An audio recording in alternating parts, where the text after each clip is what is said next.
Erokamana nya Jojo mawadhi nyime kama bang limo chirni pradek e Indala Beach kweth mar M-Pesa sokoni otiyo kayanga limbe margi e imbo mar Kenya kod aluora ma Nyanza. Kane gitieko gi limo Katito, Awase, Ahero kod Rabuor e kaunti ma Kisumu. Ng'end chenro makama biro rumo gi nyasi maratipo mar M-Pesa sokoni festival mochan timore kiny e alap maduong' mar Jomo Kenyatta Mamboleo e boma ma Kisumu. Millicent Adhiambo miyo waler mathoth.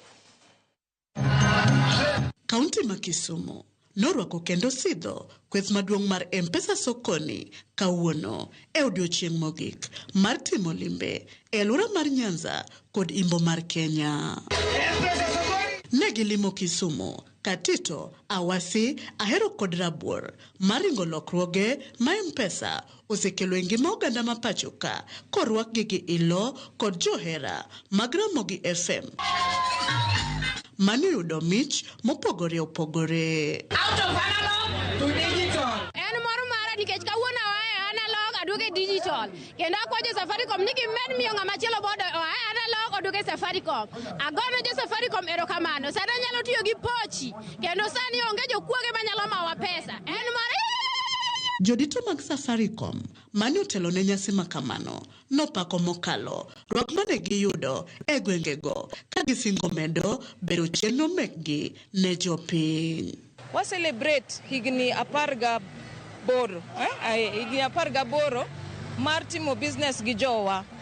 Pare uru kaka chon nuoro pesa. Chon nioro pesa nango ikete bas amimiyo ng'ato ayudo ni ng'ato no ng'amimiyo pesa no ok chop pesa yudo kamoro owuodhi pesa ok chop te to sani gi M-Pesa inyalo oro pesa bas kendo gimwachako watimo sani kaka ng'ama timo business kaka mama mausa lot washni jaboda ng'ata matimo business sani wan gi pochi la biashara minya donje *334# inya donje itimo business separate pesa ni mar binafsi gi pesa ni mar business kendi donje to kitimo business mos idongo business no mos inyalo yudo credit sani wan gi credit mar from 1,000 nyaka 150,000 okay. Mano be inya yudo. Jolendo mag Royal Media mane oriwore kod kambi mar Safaricom kaka Victor Otieno Juma, Kasuku Rafael, Kolo Instrumental, Minjaki, e kind mamoko ne opoyo oganda mane oyuoro kendo jiwo gi mondo gimed siro tij lendo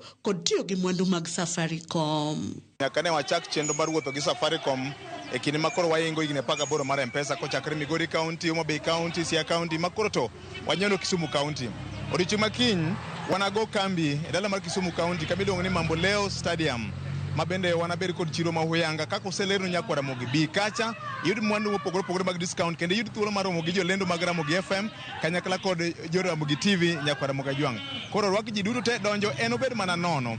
Thuolo ma kama endi bende thothne watiyogo mar bedo machiegni ahinya gi johera magwa mago jowinjowa kanyakla kod jonenowa wagedo mokalo kendo ero kamano maduong' ahinya beduru matiyo gi Ramogi FM gi Ramogi TV kanyakla kod M-Pesa e kinde makoro gingo higni 18 ni. Odiochieng' makiny ngeso e alap ma Jomo Kenyatta Mamboleo nyasi makama dhi chopo e ng'ende kod jotumbe makaluo marahuma ka gitieko limbe mar ndalo abich e gwenge ma Nyanza kod imbo mar Kenya kuma gibro chomo kaunti ma Nairobi. To kiny wan gi activities ariyo. Number 1 en wawachni waluonge ni family time mano gokinyi. Godhiambo kar 12 kanyo nyaka gokinyi. Kanyo wan gi jothum mang'eny Costa, Calligraph, Musa Jakadala, ji mang'eny mabiro wan gi party nyaka gokinyi. The only thing mibiro go en ID ni nyaka ibed 18 years to nyaka inyis ID en free onge ng'ama bo charge. Millicent Adhiambo, Ramogi TV, Kisumu County.